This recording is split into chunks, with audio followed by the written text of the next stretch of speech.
West Indies Pak ನಡುವಿನ ಏಕದಿನ ಸರಣಿಯಲ್ಲಿ ವೆಸ್ಟ್ ಇಂಡೀಸ್ ತಂಡ 2-1 ಅಂತರದಲ್ಲಿ ಸರಣಿ ಗೆದ್ದು ಬೀಗಿದೆ. ಶಾಯ್ ಹೋಪ್ ಅವರ ಅಜೇಯ ಶತಕದ ನೆರವಿನಿಂದ ವೆಸ್ಟ್ ಇಂಡೀಸ್ ತಂಡ ಮೂರನೇ ಪಂದ್ಯದಲ್ಲಿ 202 ರನ್ಗಳ ಭರ್ಜರಿ ಜಯ ಸಾಧಿಸಿತು. 34 ವರ್ಷಗಳ ಬಳಿಕ ಪಾಕ್ ವಿರುದ್ಧ ವಿಂಡೀಸ್ ಸರಣಿ ಗೆದ್ದಿದೆ.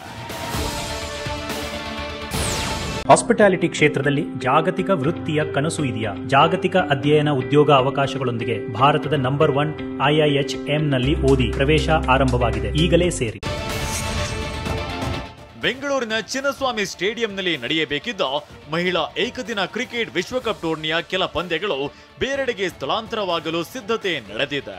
ಈವರೆಗೆ ಈ ಪಂದ್ಯ ನಡೆಸಲು ರಾಜ್ಯ ಸರ್ಕಾರದಿಂದ ಅನುಮತಿ ಸಿಕ್ಕಿಲ್ಲ ಎನ್ನಲಾಗಿದೆ. ಪಂದ್ಯಗಳು ಸ್ಥಳಾಂತರದ ಬಗ್ಗೆ ಕರ್ನಾಟಕ ಕ್ರಿಕೆಟ್ ಸಂಸ್ಥೆ ಖಚಿತಪಡಿಸಿಲ್ಲ. ಬೆಂಗಳೂರಿನಿಂದ ಸ್ಥಳಾಂತರಗೊಳ್ಳಲಿರುವ ಪಂದ್ಯಗಳು ಮುಂಬೈ ಅಥವಾ ಚೆನ್ನೈನಲ್ಲಿ ನಡೆಯುವ ಸಾಧ್ಯತೆಗಳಿವೆ.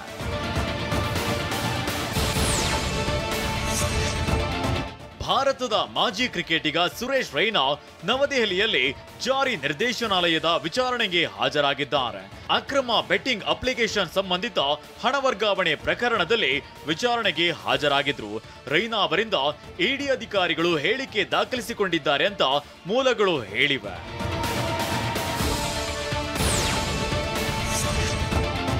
ಐಸಿಸಿ ಏಕದಿನ ರ್ಯಾಂಕಿಂಗ್ನ ಟಾಪ್ 5 ಬ್ಯಾಟ್ಸ್ಮನ್ಗಳಲ್ಲಿ 3 ಭಾರತ ತಂಡದ ಆಟಗಾರರು ಸ್ಥಾನ ಪಡೆದಿದ್ದಾರೆ.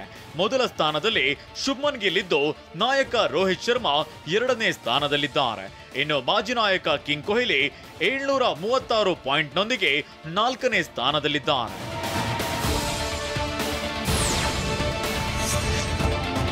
ನಮ್ಮ ಸೈನಿಕರ ಪ್ರಾಣಕ್ಕಿಂತ ಪಾಕ್ ತಂಡದ ಜೊತೆ ಕ್ರಿಕೆಟ್ ದೊಡ್ಡದಲ್ಲ ಅಂತ ಬಿಸಿಸಿಐ ವಿರುದ್ಧ ಮಾಜಿ ಕ್ರಿಕೆಟಿಗ ಹರ್ಭಜನ್ ಸಿಂಗ್ ಕೆಂಡವಾಗಿದ್ದಾರೆ. ಏಷ್ಯಾ ಕಪ್ನಲ್ಲಿ ಪಾಕ್ ತಂಡದ ಜೊತೆ ಭಾರತ ಕ್ರಿಕೆಟ್ ಆಡಲು ಅನುಮತಿ ಕೊಟ್ಟ ಬಿಸಿಸಿಐ ವಿರುದ್ಧ ಬಜ್ಜಿ ಕಿಡಿಕಾರಿದ್ದಾರೆ. ಹುತಾತ್ಮರಾಗಿರುವ ನಮ್ಮ ಸೈನಿಕರು ವಾಪಸ್ ಬರಲಾರರು, ಆದ್ರೂ ನಾವು ಮಾತ್ರ ಕ್ರಿಕೆಟ್ ಆಡುತ್ತೇವೆ ಅಂದ್ರೆ ಹೇಗೆ ಅಂತ ಬಜ್ಜಿ ಆಕ್ರೋಶವನ್ನ ಹೊರಹಾಕಿದ್ದಾರೆ.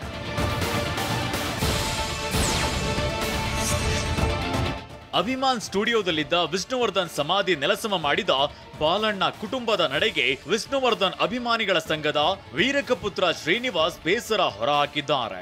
ಅಭಿಮಾನ್ ಸ್ಟುಡಿಯೋಗೆ ಅಡಿಗಲ್ಲು ಹಾಕಿದ್ದೇ ವಿಷ್ಣುವರ್ಧನ್, ಗಣೇಶ ವಿಗ್ರಹ ಕೊಟ್ಟು ಗುಡಿ ಕಟ್ಟಲು ಸಹಕರಿಸಿದ್ದೇ ವಿಷ್ಣುವರ್ಧನ್.